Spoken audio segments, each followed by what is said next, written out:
When we put action to our words, it is powerful. There's something that we remember things better when we put action to our words. Something that we learn, something that we know, something that we will never forget when it's lived out. Have you ever been presented with an opportunity? Yeah, we've all had opportunities, but I'm talking not just any opportunity, an opportunity that you needed a system or a plan to be executed. Like, in order to do it, like, there had to be, like, this bridge that took place. See, a bridge transports us from one world to another, and it's that opportunity that carries us there, right? The question is, are you willing to cross the bridge? Some of these opportunities are the payoff can be so good if only we could cross that bridge. I was presented with one of these opportunities. August 15th, 2008. I was a counselor at a Salvation Army camp up in northeastern Ohio, Camp Neosa, if you want to look it up. It's still there. And it wasn't just like a summer camp where we'd go for a week. It was where I was a counselor, and I was there for the entire summer, and every week we would have new campers come in. Most of them kids from inner city Cleveland who had never been outside of the city. They would bring them out to the Salvation Army camp, and we would get to have them for the entire week there. And as a counselor, I had one of my responsibilities was what every counselor loves, is to explain the rules to these campers. These campers get there and they're super excited, much like the camp of the stories that you're reading on your chairs. But they get there and they're super excited, and I have to tell them the rules. I have to say, hey, it's our job to care for you and to protect you. Don't do anything that's dangerous, right? You have to listen to the counselors. You have to listen to all of the adults. And the rule, one of the last rules that we had to say each and every single time of the 10 camps that we had in those 8 weeks, one of the last rules that we always had to say is you are not allowed in the counselor room. See, the layout of the cabins, where there were 4 cabins that housed about 10 to 15 kids in each room. So there were 4 of those, and then in the middle they were attached by one room where the counselors stayed. That's where we would stay, and in that room there was the beds there, and there was a staircase that would go up to a door, but there was really nothing exciting about it. And every single time out of these 10 camps that we had, every single time someone would ask the question, well, where do those steps go? And if you've ever had to explain rules to people over and over and over again, you kind of get tired of answering the questions, right?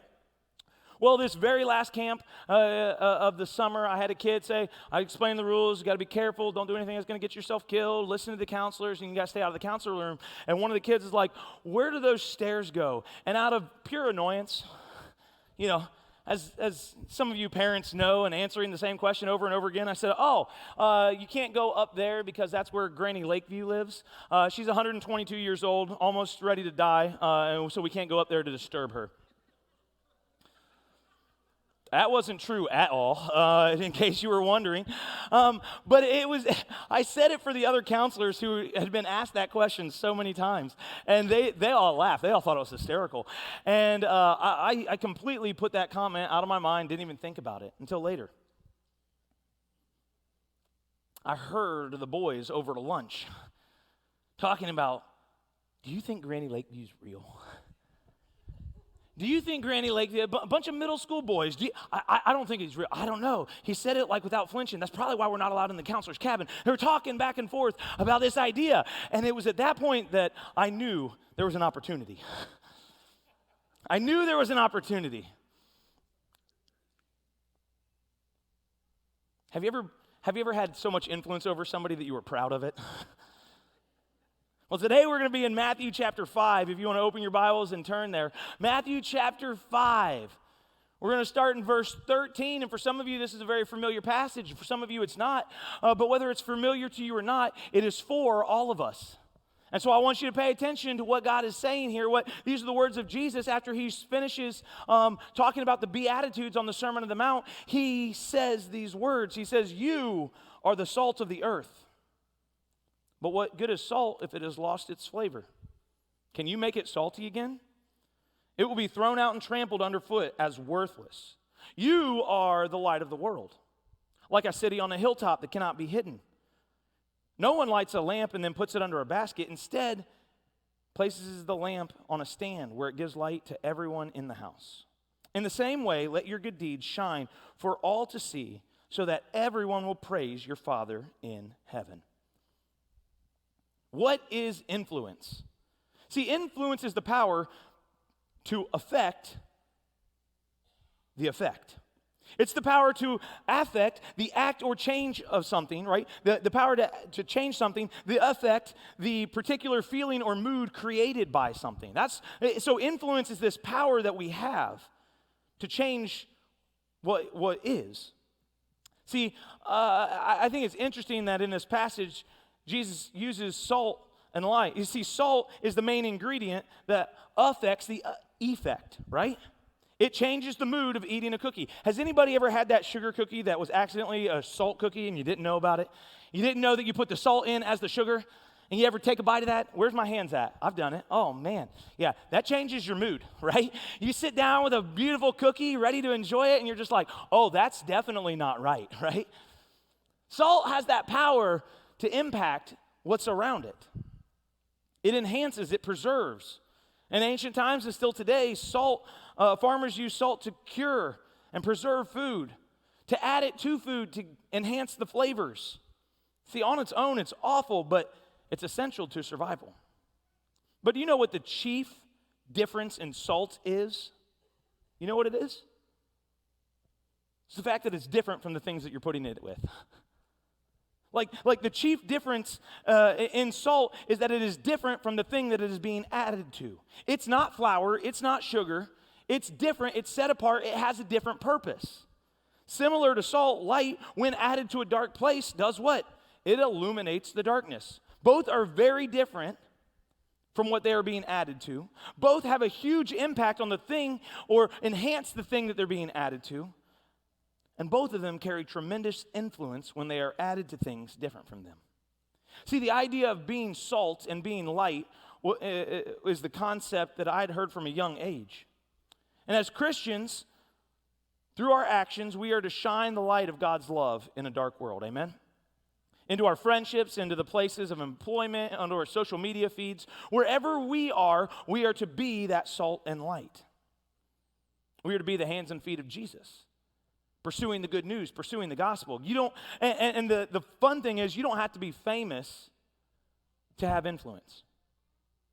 Like, it's not just influencers who have influence, amen? All of us can have influence. We all have power. We all have power over somebody's life or a portion of somebody's life. Just like salt's not the main ingredient, it's a helper. You don't have to have all of the influence, but you do have some. And the same with light. Light is not there to assist. Like in a room like this, I could pull out my light and turn it on, and it's not really doing a whole lot because there's other light around. But man, you put it in a dark place, and that light changes everything. See, as Christians, we are called by God to influence the world, to be the salt and the light of the world, to be the additives of His presence here on the earth, just as it is in heaven. And I've watched so many of you be the salt and the light in your relationships. To be the salt and the light to your kids and to your families and in your places of work. And as you invite friends to church and see the influence that you have over people. And it is awesome. On the second or third day of camp is when we really started to think that we had an opportunity here. Where we really had heard them really talking about it. And so what we did is we gathered as the counselors, we gathered the counselors and all of the staff and said, listen, Granny, this myth, this legend of Granny Lakeview is growing. We could help it along here a little bit. And so we came up with this plan that we were going to have like the rec staff talk about Granny Lakeview. We had so many people on board with this. We told them the benign comment that had started to grow in its legend, and we had so many people helping us create the legend. They weren't going up and saying, do you believe Granny Lakeview is real? Do you believe it? That's not what they were doing. We had one of the janitors walk by on the radio and say, "Hey guys, from in the cafeteria, y'all." She's walking by on the walkie-talkies, like, "Hey guys, I can't pick up today. I need you guys to do the cleanup from lunch. I got to go. Granny Lakeview spilled some stuff in her cabin," and walked out. In one of our boys' cabins, We had the nurse walk in on the phone saying, yeah, she locked the door again. I've got to go through the counselor's cabin. And he walked through, he's carrying an oxygen tank, right? Like, these boys started seeing this stuff everywhere. And some of them started to believe it. You had some of them that were real confident. No, that's not true. But it was interesting for them. The more they heard, the more they believed. And finally, after an entire week of careful, meticulous planning, us counselors sat down and said, we got to do something. We've built this legend. We've set the stage. We have an opportunity to do something. And so we decided that we were going to let the kids meet Granny Lakeview. And so we, last night of camp, we went into their cabins. They were like, Granny Lakeview's not real. And we're like, do you want to see Granny Lakeview? And they all just like stopped and stared and said, yeah. We said, well, be quiet. It was late one night. It was past the bedtime. We said, if you guys want to meet Granny Lakeview, we're going to walk up there and we're going to scare her to death. But I don't want you to scare her. You have to be absolutely silent. But I just want to prove to you that she's real. So with all the lights out, took about a dozen middle schoolers into the counselor cabin. And like a herd of elephants, they climbed the stairs as quiet as possible. I walked up there and we opened that door. And they slowly started to walk in. All the lights were out, but there was one lamp in the corner. On a nightstand. Right next to that nightstand was a bed. And in there they saw this figure. You guys feel it too, right? They saw this figure that was under the blankets. And they saw like a bonnet. They saw some hair sticking out of the bonnet. They got real close. And they were in shock. Their faces, pure amazement. And I gathered around close behind them. Do you believe me now? Which was the cue for Granny Lakeview to sit up and start flailing her arms and screaming. And these boys, here is the result. Go ahead and play this video. Quiet.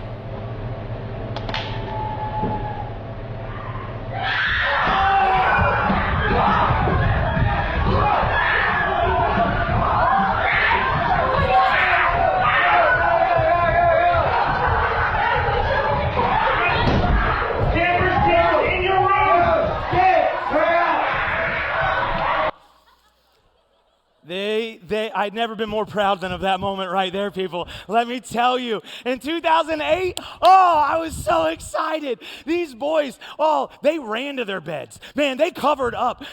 We had kids in tears, all right? One of them, I was like, what's wrong? He's like, we probably killed her, right? This 122-year-old lady.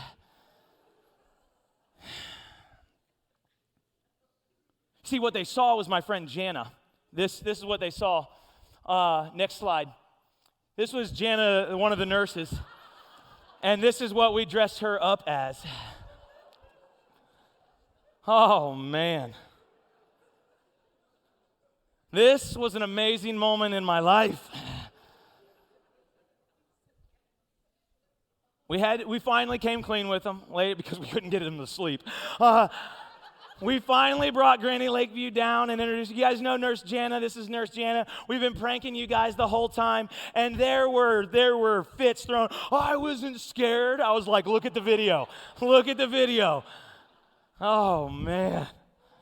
See, the reaction was far more than we could have ever hoped for. It was far more than we could have ever imagined. We just made the most of the opportunity we had by crossing that bridge from where we were and the opportunity we had to where we hoped we could get. And it was amazing. You see, that's what a bridge does. A bridge is a system designed to provide a path to a desired destination. A bridge is a system designed to provide a path to a desired destination. It's the opportunity to move from where you are to where you want to be, to where you see yourself being. The creator of every bridge. Band, I apologize. Hang on, band. There's another bridge slide. I forgot I had the first photo of a bridge. Whoa. I told them when they saw the bridge come up, it was their cue. Different bridge, just a second. This is a pier.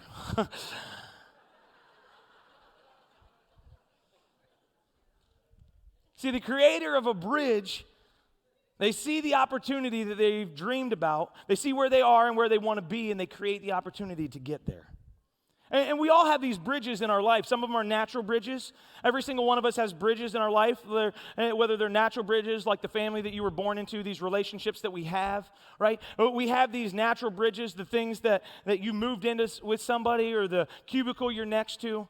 And then we all have some man-made bridges as well. Some relationships with people that we see them across the room. We're like, I'm going to make a bridge right here. We were talking about camp. We saw a lot of that with young men at camp. Seeing somebody and saying, I think we should have a relational bridge here, right? But how do we make the most of these opportunities? If we're really going to follow Ephesians 5, making the most of every opportunity, how are we going to do this? We create a system. If we're going to have Matthew 5 be the Matthew 5:16 life, then we need a system to influence others. In the same way, let your good deeds shine for all, that everyone will praise your Father in heaven. See, Jesus is giving us the responsibility to let our good deeds shine, to create a system that allows us to be a godly influence on those around us. And so today we're going to talk about 3 keys that we can have to bridge our efforts with kingdom concepts, with kingdom consequences. 3 ways that we can use the influence in our life to bridge our efforts, the deeds that we are doing, with kingdom consequences. And the first one is this: identify the opportunity. We as believers should be experts at identifying opportunities to share the good news with somebody else. In Matthew 5, Jesus presents 2 scenarios where he uses as he uses as opportunities and why they're available for us, the ones that we can't miss, flavor and darkness. When both of these are added into an opportunity of flavorlessness or darkness, these small things have great influence and great power. See, we are not going to find opportunities that we are not looking for. There are so many opportunities that present themselves to us on a daily basis, but that we just choose or are not looking for. Just like the camp story, we pay attention to what they're talking about. Whenever they had been promoted, or when we saw that opportunity, they started looking for that stuff everywhere. And if we would have missed that opportunity, we would have missed the opportunity to scare the living daylights out of these kids. See, I think there are so many of us in this room that have influence in the lives of the others, where we can be the light in the darkness, where we can be the salt that flavors, to take advantage of the opportunity that if only we would recognize it, to look for those dark areas.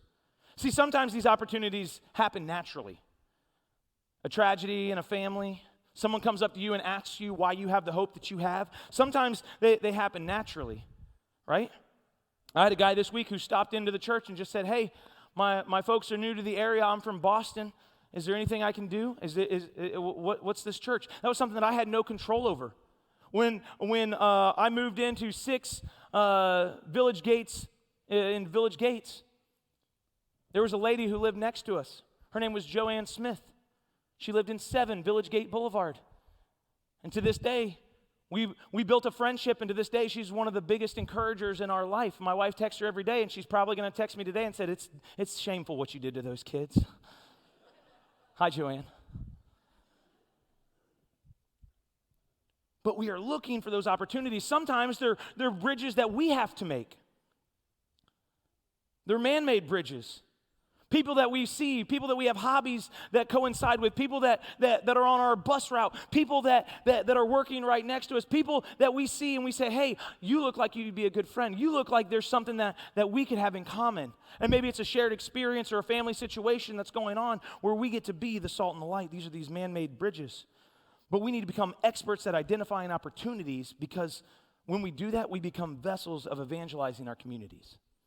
When we become experts at identifying opportunities, man, the opportunities to reach our community just continue to rise.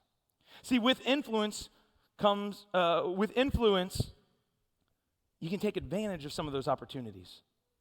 I saw the opportunity to influence my cabin and took advantage of it.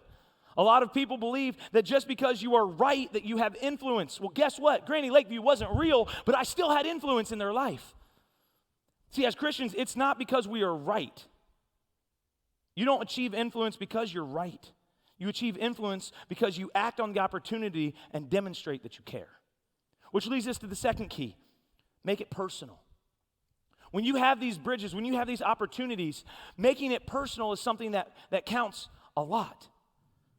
See, what turned the legend of Granny Lakeview into a reality for these middle schoolers, it wasn't the story that was told, it was their proximity to the story. See, when it's close to you, it becomes personal. We live in a world where what is close is true. And whether you're talking about identity, beliefs, lies, truths, misunderstandings, statistics, politics, religion, whatever it is, when you are close to something, it becomes true to you no matter how false it may be. We change our perspective based on proximity. And as Christ followers, it is our job, and it is what I've seen you guys do time and time again. To be the salt and the light is to bring the truth close. We're not right because we're true, but when we know we have the truth, we need to bring it close. We need to bring it into proximity. Think about the two items that Jesus uses here, salt and light. Salt and light. They cross that bridge with God's truth and allow the proximity to the light and to the salt, to the good deeds to be felt and experienced by those. Those two items that are used, salt and light, when do you ask for salt? Somebody? When you're sitting across the table. Hey, could you pass that salt here? Thanks, I appreciate it. It's over table fellowship. That's when we make it personal, when we make it real, when we live in authentic relationship with one another, we get to do that. You can use light and salt in a very impersonal way. You can add salt to a recipe. You can add salt to a recipe and it work, but passing the salt shaker is personal. Light's the same way. He talks about this city on a hill, a very impersonal way. There's a big difference between shining a light on somebody and sharing a light with somebody. And so when we make it personal, our influence becomes real, becomes great. Not that one's bad or one's good, but if you want influence in somebody's life, make it personal.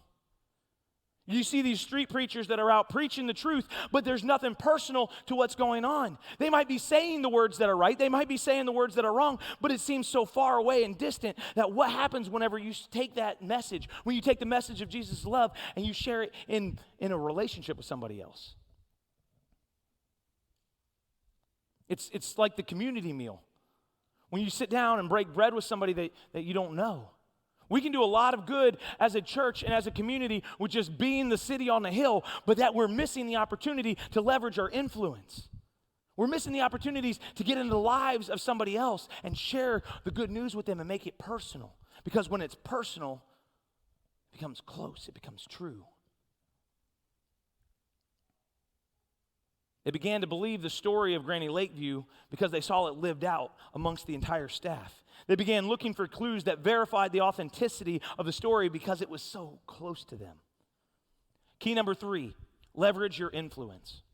I think this can be one of the toughest ones for us as followers to do. For us as Christ followers to do, to leverage your influence. John 15 says there is no greater love than to lay down one's life for a friend. And I firmly believe this. And leveraging our influence is one of the toughest things that we can do as believers, especially with the people closest to us. Maybe it's a family member or a friend or somebody that you have good relationships that go way back. Maybe it's your best man or your maid of honor. Perhaps somebody that you go on vacation with. But I know that we all have people in our sphere of influence that we can be the salt of the light for. As parents, I get it though. Not wanting to leverage your influence when it comes to our relationship with Christ is there's a fear that the relationship will collapse due to the weight of the gospel. The truth that we have to share, we don't want to come off as preachy or judgy, and we don't want to come off as leveraging our influence to get us to where a vision of what we could be, because what is a bridge that collapses? It's a pier, it's a plank. You feel out there, you feel exposed. And what does it look like to carry that across?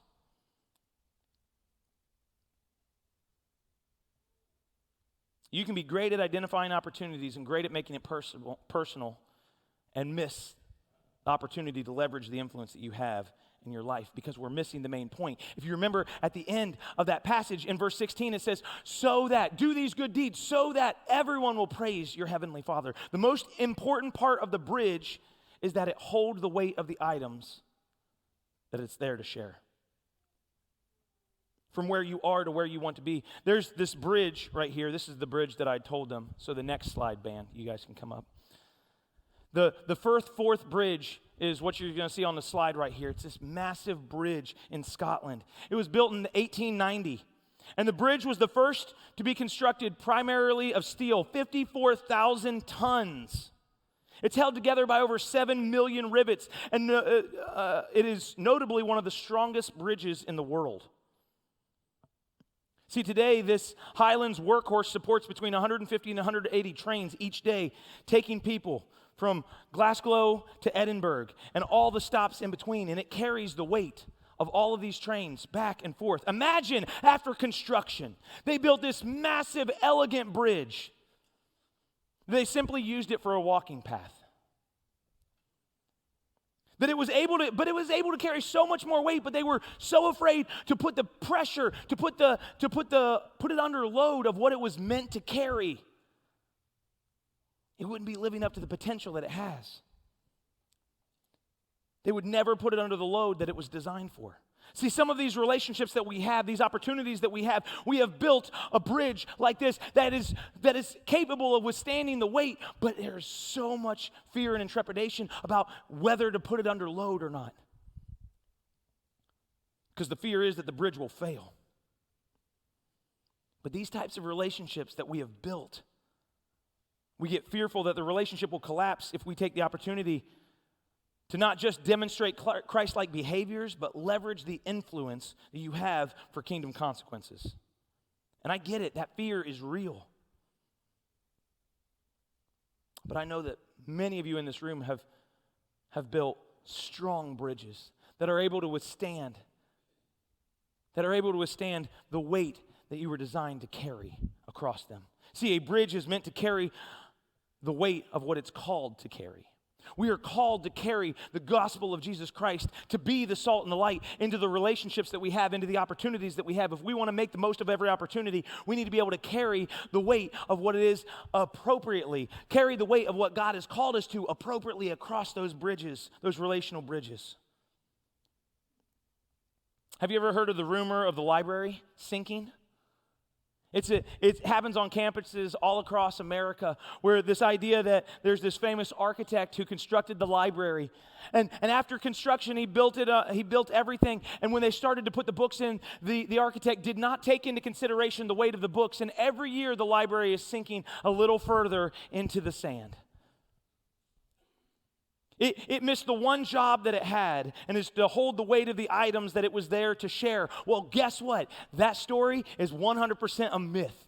That is not anything that's true. We've looked it up. Snopes has fact-checked it, okay? It is not true. There's not a library out there that has started sinking because of the weight of the books.